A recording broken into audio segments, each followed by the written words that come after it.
Hello again everyone and welcome back to the Underground. This is the Intel update for January 19th through the 25th, 2025. So let's get right to it. Starting off with the Northeast region, we have a very strange case that I thought was worthy of mention that took place in Vermont a few days ago. And this was an incident that occurred on the interstate in Vermont a few days ago that involved the shooting death of a Customs and Border Patrol agent as well as one of the suspects involved in a traffic stop. To get to the bottom of this story, we have to first go back a few days to understand the backstory here.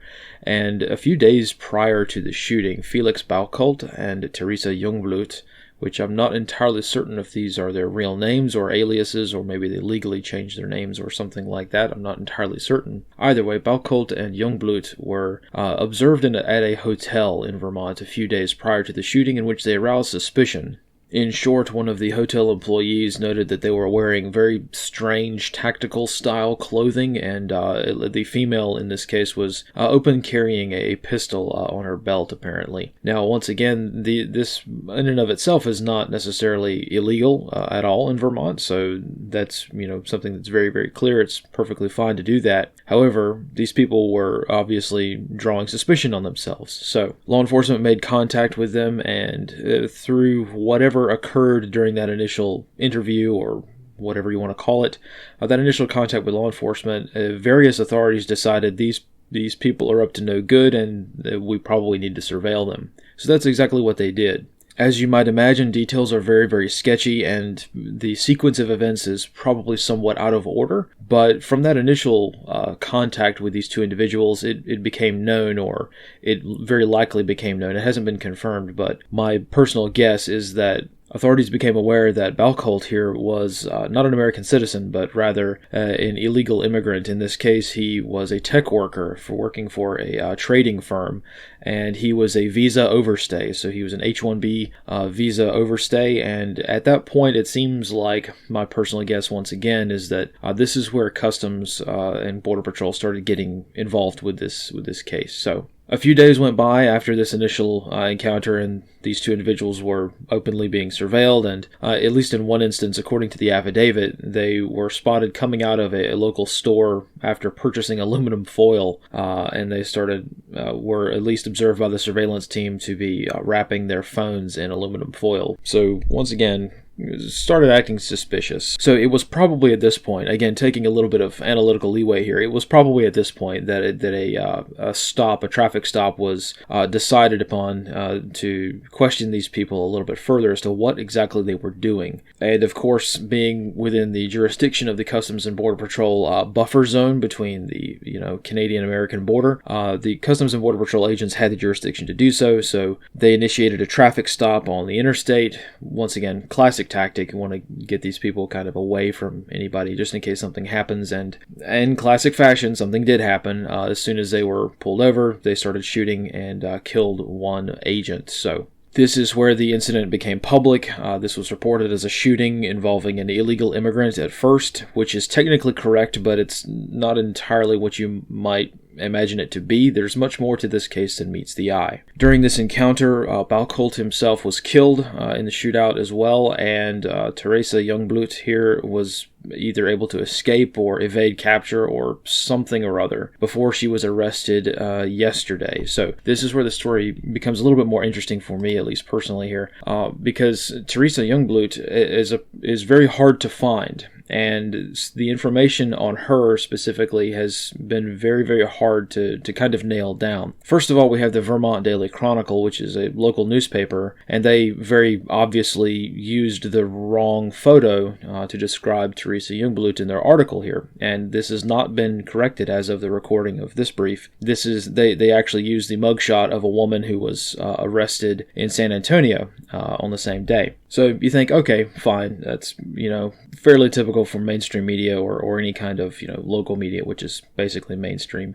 However, the other side of the coin is, well, maybe she has some kind of online presence. Maybe she's got some kind of online signature. We could find a social media profile. And of course, you would be correct, or at least seemingly so. A few social media influencers, as soon as her arrest was announced, and I mean within a few minutes, very large social media accounts on Twitter, Facebook, and most normal social media platforms immediately announced the conclusion of their own internal investigation, as if social media influencers are some kind of law enforcement agency or something. In any case, a lot of people became really, really certain about this woman and the details of her involvement. For instance, you have everyone from Laura Loomer to Ian Miles Chong coming out with essentially the same exact story with no differing details between all of them, and this information came out instantaneously. And this information is allegedly a social media account of an individual who shares the same name as this person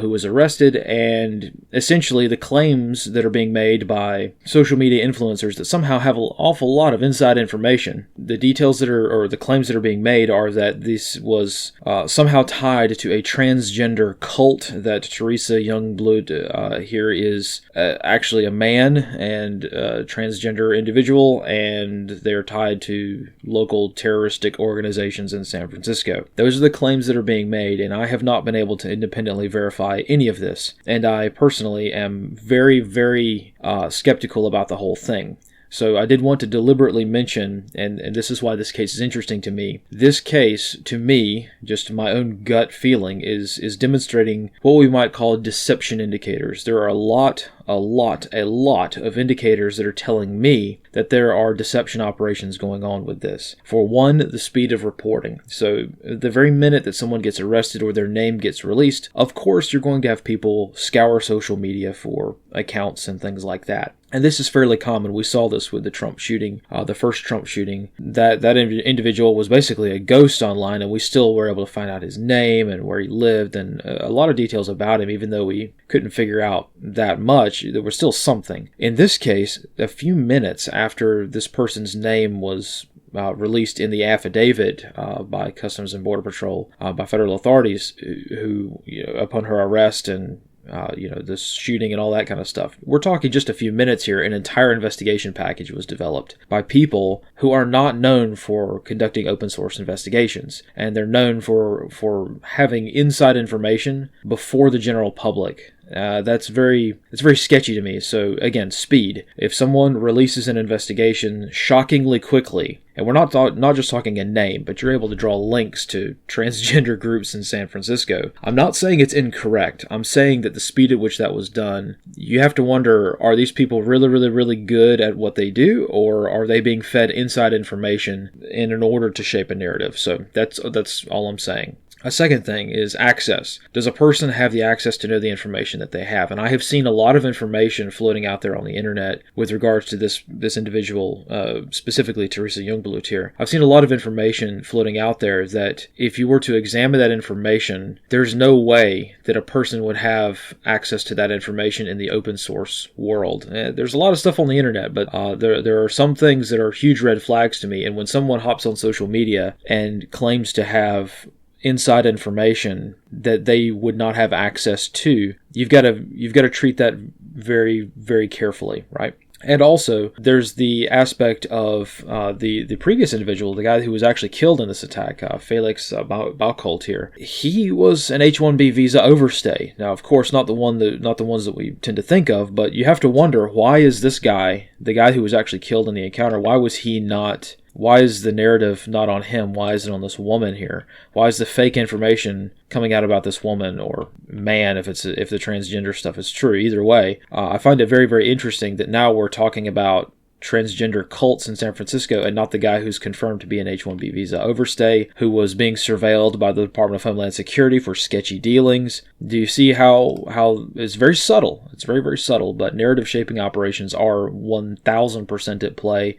in my opinion, with this case, which is why I'm interested in it. This is pretty much where the investigation stands as far as what I have personally been able to verify, and I can provide sources for. Once again, sources are everything, so it's up to you to decide what you believe and if my own assessment holds weight, and I publish the sources. I'm not going to hide information or sourcing on this one, because there's no real inside information with this. So again, this is pretty much where things stand. I will dig into this a little bit more if I can and see if there are any developments, that maybe some links or ties or anything that can maybe be made here. But for now, I don't really foresee very much coming out of this. It's, again, a case study. It's a one situation. Unfortunately, it did involve a murder, so that's never good. But in the grand scheme of things, we've got PSYOPs happening, or information operations, a more polite term, I suppose. We've got IO campaigns going on all over the country, and I just find it very, very interesting that this one kind of popped up last week. So that's pretty much all I have for that. Let's move down to some happier news down in the southeast region. In North Carolina, the western part of the state is finally starting to get some of the aid that they need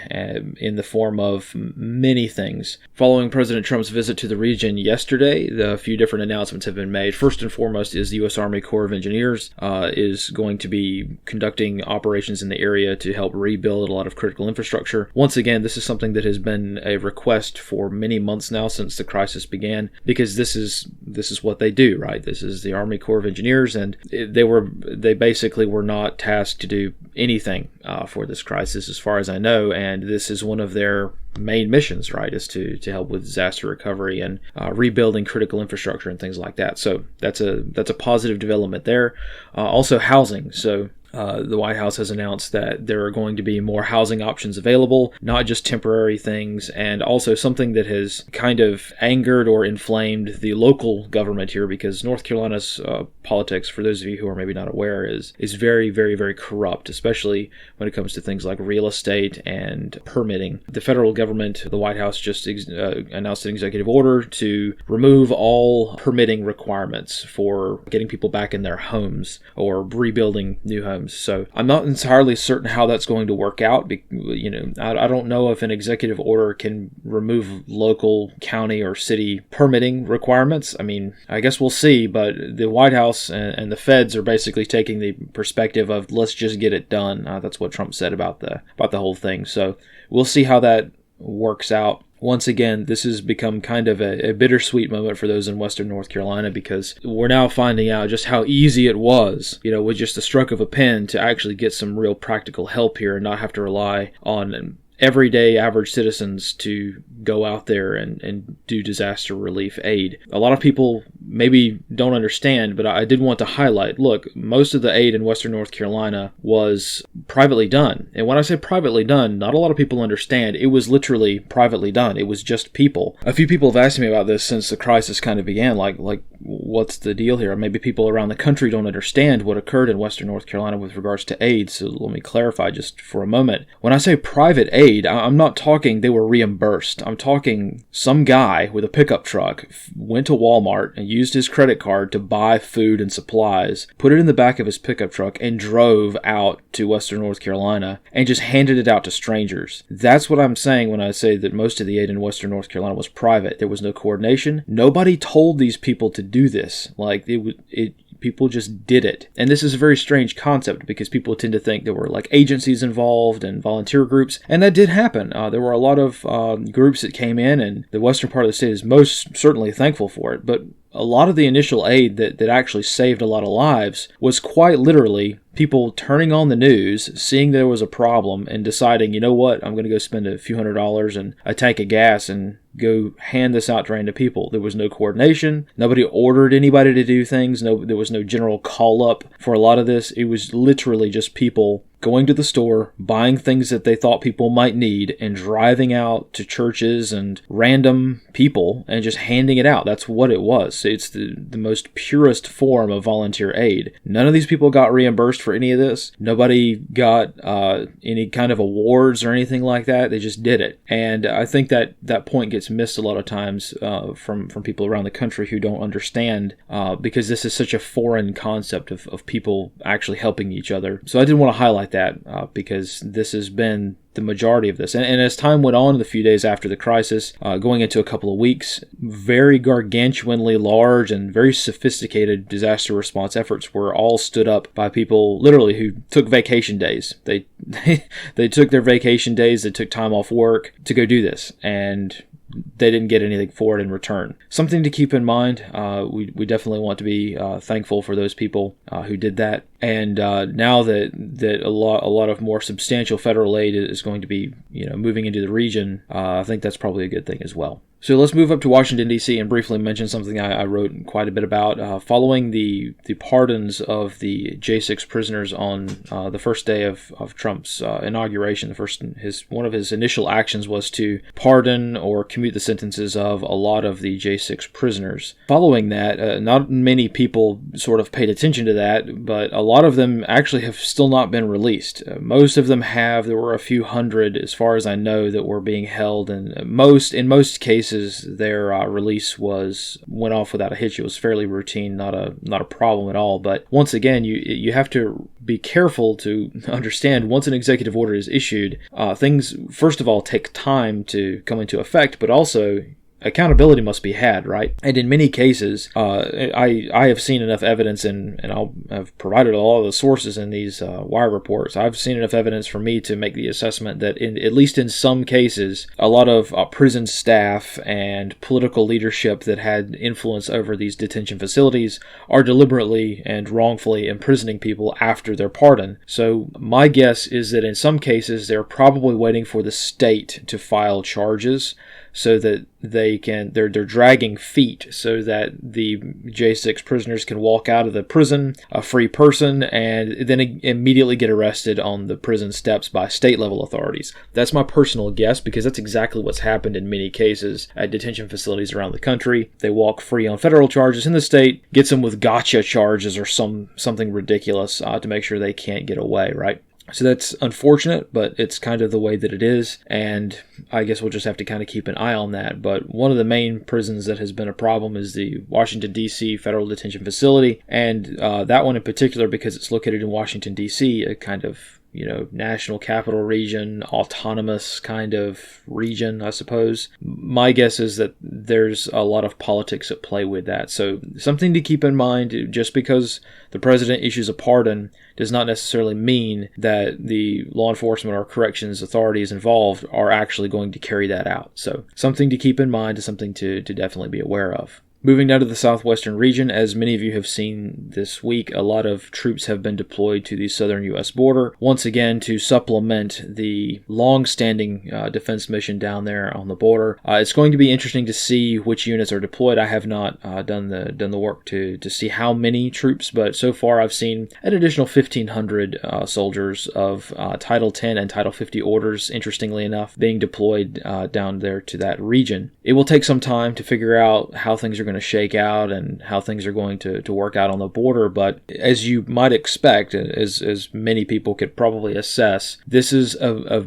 very big deal. This is a very big conflict. This is something that is not to be trifled with or taken lightly. You have to understand that the control that the cartels have had in the United States, their empires, their infrastructure, their culture, the power that cartel groups have had throughout North America at large goes back many decades, and they're not going to just simply roll over and take this lightly. So I say that with very hesitant optimism that shutting down or at least stifling as best they can the border is step one, but please do not be under the impression that shutting down the border is going to solve any of these more deeply seated problems. It's just one of the initial steps, the very basic fundamental aspects of what a nation state is securing your borders. So a lot of people are kind of upset that not enough deportations have happened. A lot of people are upset that not enough troops have been sent to the border. My personal assessment is give it some time, because this is not something you want to rush in lightly. This is going to be a fight that lasts at least 4 years. This is going to be something that takes a very long period of time. You can be critical all you want to of the federal government, and I join many people in those concerns as well, but you have to realize we're opening the can of something that is much larger than most people tend to think. So once again, very wave top level, I just wanted to briefly mention, look, there's a lot of stuff going on. There's stuff going on down at the border. There are going to be many raids around the country that no one's going to know about until they happen, and it would be a very wise idea to just keep your head on a swivel, because one, you've got a lot of the raids themselves. You don't want to get kind of caught up in that stuff. I don't care how good the tacos are. If you've got, a restaurant being run by illegals who are proudly illegal and say online that they're proudly illegal, probably not the best idea to swing by and get a burrito on that, any given day, really, because a raid might occur and you don't want to get kind of caught up in that. But also, let's just keep an eye on the cartels. I know that's kind of maybe a simpleton way of putting things, but I just say that generally because a lot of people may not understand the levels of extreme violence and the industrialization of cartel operations and how big this really is. This is not as simple as what many people are seeing on the news right now, which is, ICE, raids occurring, people being dragged out of, their apartments and deported. That's just one aspect of it. The larger, bigger issue is the extreme level of violence that the cartels kind of bring to this country. So essentially, by declaring these cartels as foreign terrorist organizations, I know I glossed over that. I know a lot of other people have kind of glossed over that order alone is going to, I think, define our decade,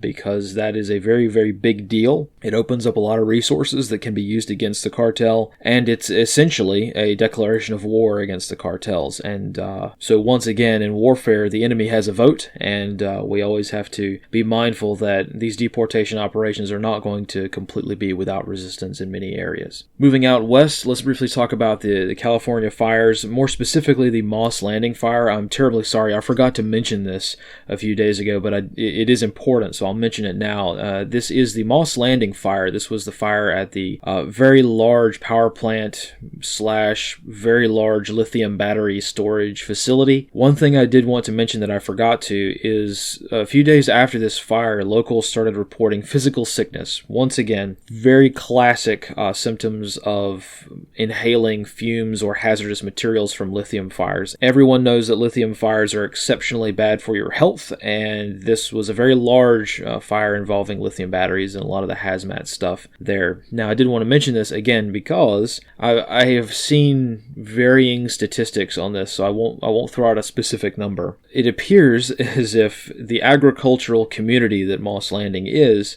a lot of the crops and produce and fruits, I guess, were scheduled to be harvested right after, like it's harvest time. So the fire occurs in a largely agricultural region. All these fumes and dust and particles from the smoke, land in the fields, and the crops are picked and shipped all over the country. So I don't know how much this is a factor, but I do know that a lot of locals are reporting health concerns, and a lot of farmers are concerned about the either crop loss that they have had or the concerns with the contamination of food. So something to be mindful of. I don't know which specific crops have been tainted or affected, but I will look into that and see if there are any more concerns with that. But hopefully some rain will come in and take care of that. But once again, you're dealing with things that are really largely outside of our control.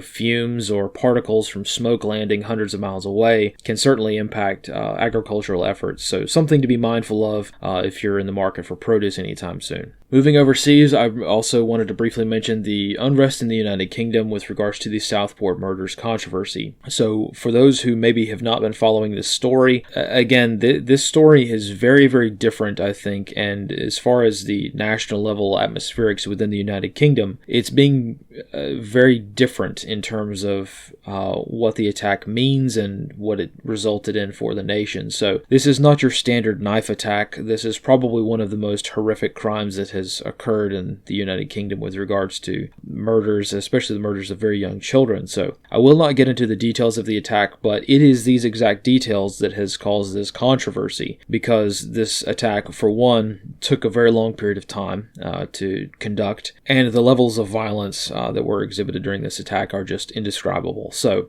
you even see the King's Counsel for the defense, essentially the attorney for the defendant saying, "Look, man, I've got no defense here. Like, this guy's a monster." That's kind of the way that the trial has gone on, and it's not really been a trial so much, because the defendant pled guilty to all of this and very proudly did so, which again has highlighted a lot of concerns. But like I mentioned, this is not just a simple terror attack, horrific as it is, there are a lot of things that have kind of added up to strike the British consciousness and sort of allow British society to kind of figure out what they are as a nation. Some of the more main concerns that this attack has brought up are, for one, the horrific details of the attack. Like I mentioned, very, very brutal, and these details came out during the courtroom sentencing during this trial. And this ties into the next thing, which is media censorship. From the very, very get-go, a lot of people were aware of the facts of this case and the extreme levels of brutality that this individual carried out that day, and the media essentially covered it up. Now, this is not entirely new. However, this leads into the third concern, which is people were imprisoned. People were imprisoned, they were arrested and thrown in jail for stating facts of this case, because the government, again, the fourth problem here, the government did everything they possibly could to protect this individual, to protect him and protect his family from the righteous anger that people are feeling towards him and his family who knew about the attack, and the authorities who did everything they could to cover it up. Once again, the sentencing hearing and some of the details of this attack that have begrudgingly been released by the British government have highlighted just how far this individual was gone. For instance, he was arrested on weapons of mass destruction charges just a few months ago, or a few months prior to the attack, for attempting to make ricin and possessing Al-Qaeda training materials, and he was most certainly trying to make a weapon of mass. He was trying to cause mass mayhem, and the British government did not do anything with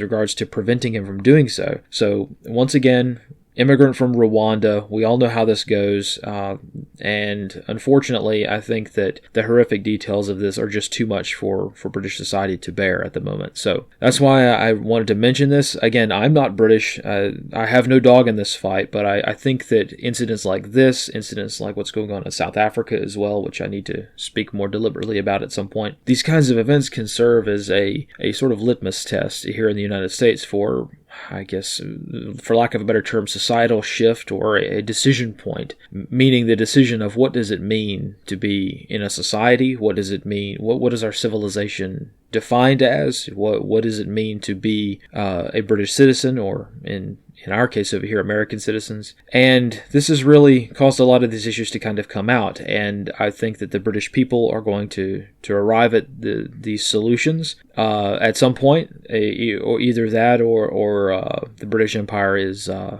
going to live through some very, very rough times. So I don't mean to be too philosophical with this one, so I'll just kind of leave it there. I just wanted to briefly mention this incident and the societal issues that it's causing, because this does have some bearing on American society as well, because we're dealing with some of the same issues. So we will most certainly see how this works out, and I will most certainly be praying for all of those involved in the entire nation as Britain works through some of the things they're trying to figure out. So that's pretty much all I have for today. Let's roll things up here with the GhostNet Reports, and let's see.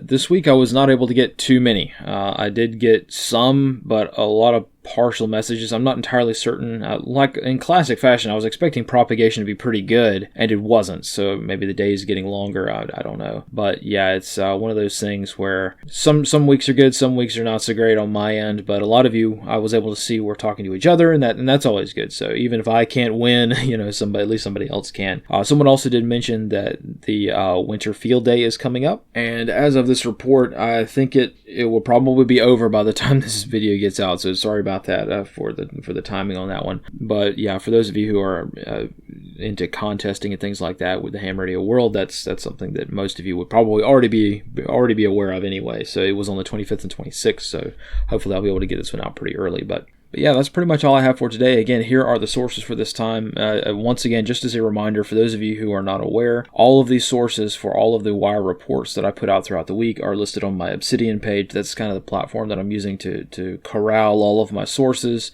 for some of these daily reports. So you don't have to wait for the weekend briefing to get all of the roll-up information. So yeah, that's pretty much it. Hopefully we'll be able to get things off to a good start here in the United States, and hopefully the rest of the world can start moving in a positive direction too. I know for a lot of my friends overseas in the UK and Germany, South Africa, places like that, things aren't looking so good, but hopefully a sort of righteous anger can serve as a motivating factor for getting stuff done, right? Not that we need to, focus on the negative parts of that, but, a lot of things are going on around the world that most certainly, if they don't make you angry, then you're not a human, right? So there are just some things that are going on that are not so good, and rather than focus on that, complaining and moaning and just generally negative things, I think that we can turn that, that righteous anger into something positive and affect the change that will, help people out in the long run. So hopefully we can focus on that and be a little bit more deliberate, a little bit more motivated and dedicated to doing the right thing and doing what is right in the end. So on that note, thank you all for watching. Thank you all for all of your support, and we will see you next time. And as always, fight in the shade.